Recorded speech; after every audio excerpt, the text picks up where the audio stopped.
নমস্কাৰ ছাত্ৰ ছাত্ৰীসকল আজি আমি আলোচনা কৰিবলৈ লৈছোঁ ধাতু আৰু অধাতু নামৰ পাঠটো আহাচোন দৈনন্দিন জীৱনত তোমালোকে বিভিন্ন পদাৰ্থ দেখিবলৈ পাইছা এনে কেতবোৰ পদাৰ্থ হ'ল লো এলুমিনিয়াম সোণ ৰূপ তাম এঙাৰ ইত্যাদি তোমালোকে নিশ্চয় মন কৰিছা যে এই পদাৰ্থসমূহৰ ৰং উজ্জ্বলতা কঠিনতা আদি বেলেগ বেলেগ এইবোৰ হ'ল পদাৰ্থৰ ভৌতিক ধৰ্ম কোনবিলাকৰ কথা কৈছে এই যে ৰং উজ্জ্বলতা কঠিনতা এইবিলাক হৈছে পদাৰ্থৰ ভৌতিক ধৰ্ম ভৌতিক ধৰ্মৰ নিচিনাকৈ পদাৰ্থসমূহে ভিন ভিন ৰাসায়নিক ধৰ্মও দেখুৱায়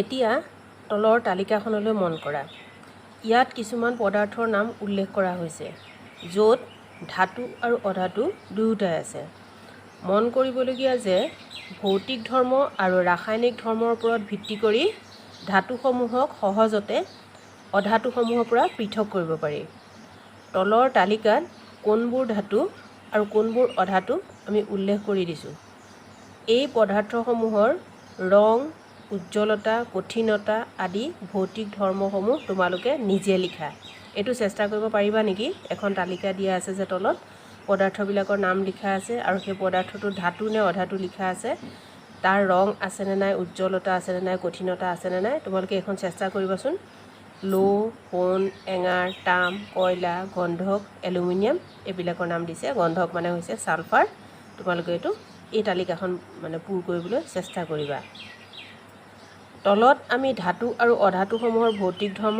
আৰু ৰাসায়নিক ধৰ্মসমূহৰ বিষয়ে সুকীয়াকৈ আলোচনা কৰিম ধাতু আৰু অধাতুৰ ভৌতিক ধৰ্মসমূহ ধাতু আৰু অধাতুসমূহক বুজিবলৈ আমি সাধাৰণতে ব্যৱহাৰ কৰা ভৌতিক ধৰ্মসমূহ হ'ল উজ্জ্বলতা কঠিনতা পৰিবাহিতা ঘাত সহনীয়তা নমনীয়তা ধ্বনিৰ সৃষ্টি ইত্যাদি এইবিলাক হৈছে ভৌতিক ধৰ্ম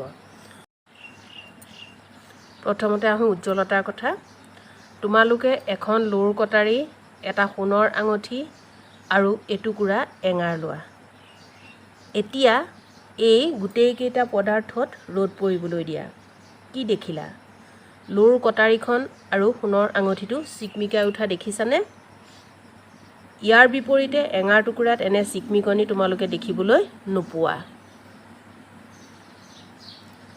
ইয়াৰ কাৰণ হ'ল লো আৰু সোণ হৈছে ধাতু আনহাতে এঙাৰ হৈছে অধাতু ইয়াৰ পৰা বুজিব পাৰি যে ধাতুসমূহ হ'ল উজ্জ্বল আৰু অধাতুসমূহ হ'ল অনুজ্জ্বল আমি এইটো প্ৰায় দেখিয়ে থাকোঁ যে ধাতুবিলাকত যেতিয়া ৰ'দ পৰে বা পোহৰ পৰে তেতিয়া কি হয় চিকমিকাই উঠে আৰু যিবিলাক অধাতু থাকে সেইবিলাকত চিকমিকনিটো দেখা নাপাওঁ তাৰমানে ইয়াৰ পৰা কি বুজি পালোঁ যে ধাতুসমূহ হ'ল উজ্জ্বল আৰু অধাতুসমূহ হ'ল অনুজ্জ্বল এইটো এটা ভৌতিক ধৰ্ম তাৰপিছতে আহিলে কঠিনতা এইবাৰ লোৰ কটাৰীখনত আৰু এঙাৰ টুকুৰাত লাহেকৈ হাতুৰিৰে কোবাই দিয়া কি লক্ষ্য কৰিলা কটাৰীখন আগৰ দৰে থাকিল কিন্তু এঙাৰ টুকুৰা ভাগি গৈছে ইয়াৰ কাৰণ হ'ল লো অৰ্থাৎ ধাতুবোৰ হৈছে কঠিন আনহাতে এঙাৰ অৰ্থাৎ অধাতুবোৰ হৈছে তুলনামূলকভাৱে কম কঠিন লো টুকুৰা একেই থাকিব কটাৰীখন একেই থাকিব কিন্তু এঙাৰ টুকুৰা ভাঙি যাব তে আমি ইয়াৰ পৰা কি গম পালোঁ ধাতুবোৰ কঠিন আৰু অধাতুবোৰ ধাতুৰ তুলনাত কম কঠিন মই এইকেইটা আণ্ডাৰলাইন কৰি থৈছোঁ কিন্তু 3 নম্বৰতে আহিলে পৰিবাহিতা তোমালোকে ঘৰত চচত পানী গৰম কৰা নিশ্চয় দেখিছা পানীখিনি উতলি থকা সময়ত চচটো হাতেৰে চুই থাকিব পাৰিবানে নিশ্চয় নোৱাৰা কিন্তু এঙাৰ এটুকুৰাৰ এটা মূৰ জ্বলি থাকিলেও আনটো মূৰ তোমালোকে চুব পাৰা ইয়াৰ কাৰণ হৈছে কি যে চচটো ধাতুৰে নিৰ্মিত আৰু ধাতু হৈছে তাপৰ সুপৰিবাহী মানে তাৰ মাজেদি তাপ পাৰ হৈ যাব পাৰে আনহাতে এঙাৰ টুকুৰা হ'ল তাপৰ উপৰিবাহী তাৰমানে এঙাৰৰ মাজে তাপ পাৰ হ'ব নোৱাৰে ইয়াৰ পৰা বুজিব পাৰি যে অধাতুসমূহ হ'ল তাপৰ উপৰিবাহী তোমালোকে বিজুলী মিস্ত্ৰীয়ে ব্যৱহাৰ কৰা স্ক্ৰু ড্ৰাইভাৰ নিশ্চয় দেখিছা বিজুলী মিস্ত্ৰী মানে কি ইলেক্ট্ৰিচিয়ানৰ কথা কৈছে এই স্ক্ৰু ড্ৰাইভাৰটোত প্লাষ্টিকৰ বা কাঠৰ নাল লগোৱা থাকে ইয়াৰ কাৰণ হ'ল প্লাষ্টিক বা কাঠৰ নালৰ মাজেৰে বিদ্যুতৰ পৰিবহণ হ'ব নোৱাৰে মূল স্ক্ৰু ড্ৰাইভাৰটো ধাতুৰে নিৰ্মিত তাৰ মাজেৰে অহা বিদ্যুতে যাতে বিজুলী মিস্ত্ৰীজনৰ বিপদ ঘটাব নোৱাৰে তাৰ বাবে স্ক্ৰুড্ৰাইভাৰৰ নালটো বিদ্যুতৰ অপৰিবাহী পদাৰ্থৰে অৰ্থাৎ অধাতুৰে প্ৰস্তুত কৰা হয়। ইয়াৰ পৰা আমি সিদ্ধান্ত দিব পাৰোঁ যে ধাতুসমূহ বিদ্যুতৰ সুপৰিবাহী আৰু অধাতুসমূহ বিদ্যুতৰ অপৰিবাহী। যেনেকৈ ধাতুৰ মাজেৰে তাপ পাৰ হ'ব পাৰে আৰু অধাতুৰ মাজেৰে নোৱাৰে, তেনেকুৱা ধৰণে ধাতুৰ মাজেৰে বিদ্যুৎ পাৰ হ'ব পাৰে কিন্তু অধাতুৰ মাজেৰে নোৱাৰে। এই যে বিজুলী মিস্ত্ৰী বুলি কৈছে, ইলেক্ট্ৰিচিয়ানে যেতিয়া কাম কৰে তেতিয়া সেই যিডাল স্ক্ৰুড্ৰাইভাৰ আমি নিশ্চয় দেখা পাইছোঁ, সেই স্ক্ৰুড্ৰাইভাৰডাল ধাতুৰে নিৰ্মিত হয় আৰু সেইডালৰ সহায়েৰে বিজুলীৰ কামবিলাক কৰে। গতিকে সেইডাল যিহেতু ইলেক্ট্ৰিচিয়ানজনে হাতেৰে ধৰি থাকে, গতিকে সেই ইলেক্ট্ৰিচিয়ানৰ গালৈ বিদ্যুৎ যাতে পৰিবাহিত হ'ব নোৱাৰে তাৰ কাৰণে তাৰ নালডাল কিহেৰে বনোৱা হয়? অপৰিবাহী পদাৰ্থৰে বনোৱা হয়, প্লাষ্টিক অথবা কাঠেৰে। তাৰপিছতে আহিলে ঘাত সহনীয়তা। কমাৰ শালত কমাৰে লোৰ টুকুৰা বা লোৰে নিৰ্মিত বস্তু যেনে কোৰ, খন্তি, কুঠাৰ আদি পিটি থকা তোমালোকে দেখিছানে? লক্ষ্য কৰিলে দেখিবা যে এইদৰে পিটি থকাৰ ফলত লোৰ বস্তুটোৰ আকৃতিৰ পৰিৱৰ্তন হৈছে। এনে ক্ৰিয়াকলাপ এটি তোমালোকে নিজে কৰি চাব পাৰা। ক্ৰিয়াকলাপ এটা দিছে, কিন্তু সাৱধান হ'বা দেই, এইটো কৰিবলৈ যদি চেষ্টা কৰা সাৱধানেৰে কৰিবা। ক্ৰিয়াকলাপটো দিছে যে প্ৰয়োজনীয় সামগ্ৰী কি কি লাগিব? সৰু লোৰ গজাল এটা, কয়লা এটুকুৰা ডাঠ এলুমিনিয়ামৰ তাঁৰ, পেঞ্চিলৰ সীহ এটুকুৰা আৰু হাতুৰি এটা। ইয়াতে পেঞ্চিলৰ সীহ বুলি যে কৈছে, কাঠ পেঞ্চিল যে আমি ব্যৱহাৰ কৰোঁ ছবি আঁকিবলৈ, কাঠ পেঞ্চিল বুলি কওঁ, সেই কাঠ পেঞ্চিলৰ ভিতৰৰ যিটো অংশৰেদি আমি লিখোঁ সেই পেঞ্চিলৰ ভিতৰৰ অংশ টুকুৰাৰ কথা কৈছে। পৰীক্ষাটো কেনেকৈ কৰিব পাৰি? লোৰ গজাল, কয়লাৰ টুকুৰা, এলুমিনিয়ামৰ তাঁৰ টুকুৰা আৰু পেঞ্চিলৰ সীহ টুকুৰা হাতুৰিৰে সুকীয়াকৈ এবাৰকৈ পিটিবলৈ কৈছে। লক্ষ্য কৰিবা যাতে এনে কৰোঁতে তোমালোকে হাতত দুখ নোপোৱা।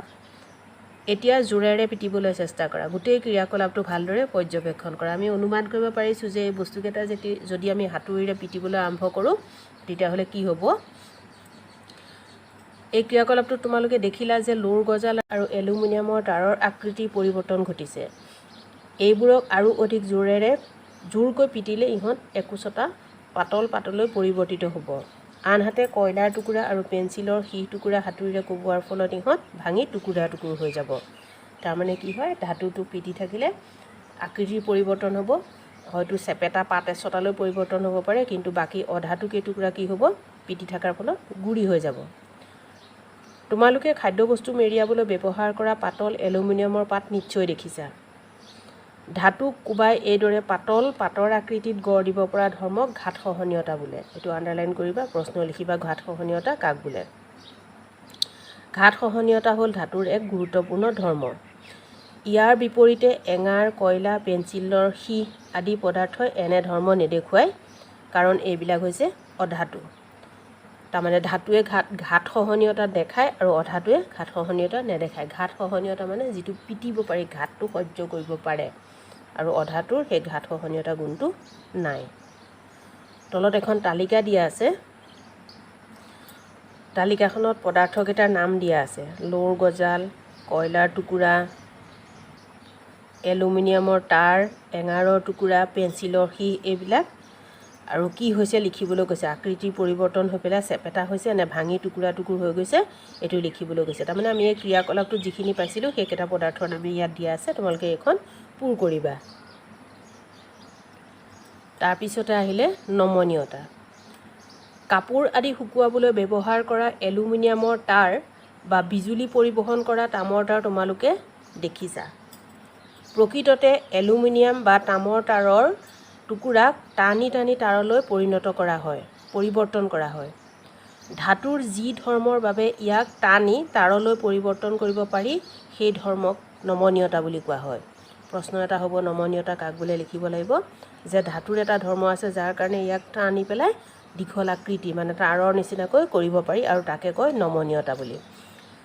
তোমালোকে এতিয়া নিশ্চয় ধৰিব পাৰিছা যে যিবোৰ অধাতু সেইবোৰক ধাতুৰ নিচিনাকৈ টানি তাঁৰলৈ ৰূপান্তৰ কৰিব নোৱাৰি। মানে ধাতুবিলাকক পাৰি আৰু অধাতুবিলাকক নোৱাৰি। তাৰমানে ধাতুৰ নমনীয়তা গুণ আছে আৰু অধাতুৰ নাই।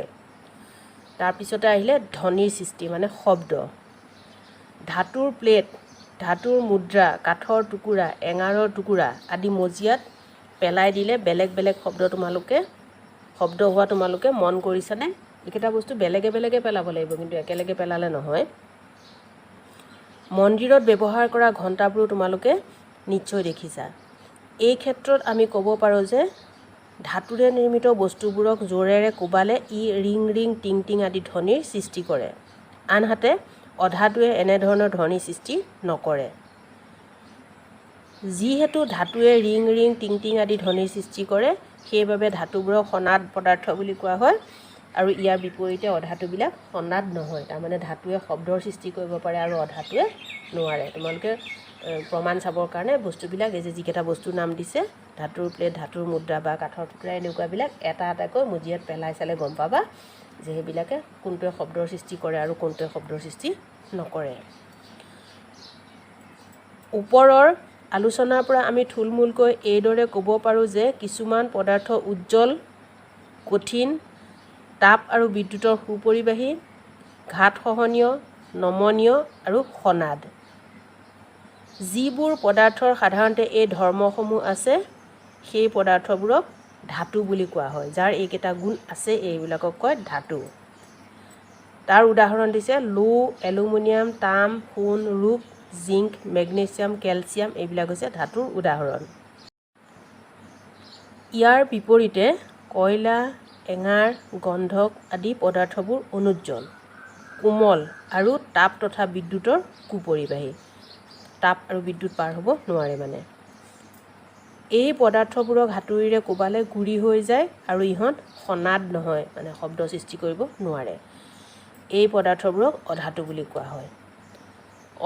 অধাতুৰ আন কেতবোৰ উদাহৰণ হ'ল oxygen, phosphorus, nitrogen, chlorine, iodine, ব্ৰমিন, fluorine ইত্যাদি। এইবিলাক হৈছে অধাতুৰ উদাহৰণ।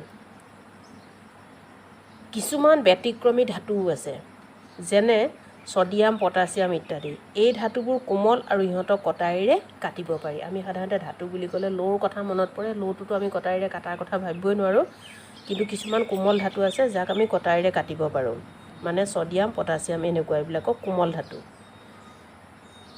আনহাতে পাৰা হ'ল একমাত্ৰ ধাতু যাক কোঠালিৰ উষ্ণতাত জুলীয়া অৱস্থাত পোৱা যায়। পাৰাৰ কথা জানানে তোমালোকে? নাম শুনিছা চাগে। আমি যে উষ্ণতা জুখিবৰ কাৰণে ব্যৱহাৰ কৰোঁ থাৰ্মোমিটাৰ, থাৰ্মোমিটাৰৰ ভিতৰত থাকে পাৰা। সেই পাৰা হৈছে জুলীয়া ধাতু। অধাতুসমূহক তিনিওটা অৱস্থাতে পোৱা যায়। উদাহৰণস্বৰূপে চিলিকন আৰু কাৰ্বন হ'ল গোটা, ব্ৰমিন হ'ল জুলীয়া, আৰু ক্লৰিন, ফ্ল'ৰিন, অক্সিজেন হ'ল গেছ। এতিয়া তোমালোকে এইখিনিৰ পৰা বক্সটোৰ ভিতৰত থকা কথাখিনিৰ পৰা মনত ৰাখিবা যে জুলীয়া ধাতুটো কি? পাৰা, আৰু জুলীয়া অধাতুটো কি? ব্ৰমিন। বাকীখিনিতো কথা মনত ৰাখিব লাগিবই, কিন্তু লগতে এই দুটা কথা বিশেষভাৱে মনত ৰাখিবা। তলৰ তালিকাত ধাতু আৰু অধাতুৰ ভৌতিক ধৰ্মসমূহৰ পাৰ্থক্যবিলাক দিয়া হৈছে। এখন তালিকা দিয়া আছে, এইখিনি ভৌতিক ধাতুৰ আৰু অধাতুৰ ভৌতিক ধৰ্মৰ পাৰ্থক্য দিয়া আছে। এইখিনি তোমালোকে কিন্তু মনত ৰাখিব লাগিব। ভৌতিক ধৰ্মকেইটা কি কি? এইমাত্ৰ যে আমি পঢ়িছিলোঁ, উজ্জ্বলতা, কঠিনতা, পৰিবাহিতা, ঘাত সহনীয়তা, নমনীয়তা বা ধ্বনিৰ সৃষ্টি, এইকেইটা ভৌতিক ধৰ্ম। আৰু ধাতুৰ কেনেকুৱা আৰু অধাতুৰ কেনেকুৱা? উজ্জ্বলতা আছে ধাতুৰ, উজ্জ্বল, আৰু অধাতু অনুজ্জ্বল। কঠিনতা ভৌতিক ধৰ্মটোৰ ক্ষেত্ৰত চালে ধাতু কঠিন আৰু অধাতুবিলাক কম কঠিন হয়। পৰিবাহিতা তাপ আৰু বিদ্যুতৰ পৰিবাহী ধাতুবিলাক, আৰু অধাতুবিলাক তাপ আৰু বিদ্যুতৰ অপৰিবাহী। ধাতুৰ ঘাত সহনীয়তা গুণ আছে আৰু অধাতুবিলাক ঘাত সহনীয় নহয়, তাৰমানে কোবালে গুৰি হৈ যায়। ধাতুৰ নমনীয়তা গুণ আছে, তাৰমানে নমনীয় হয়, আৰু অধাতুবিলাক নমনীয় নহয়। আৰু ধাতুৰ ধ্বনিৰ সৃষ্টি কৰিব পৰা গুণ আছে, তাৰমানে কোবালে ধ্বনিৰ সৃষ্টি হয়, মানে শব্দ সৃষ্টি হয়, আৰু অধাতু কোবালে ধ্বনিৰ সৃষ্টি নহয়। এইখিনি হৈছে ধাতু আৰু অধাতুৰ পাৰ্থক্য। এই তালিকাখন তোমালোকে মনত ৰাখিবা।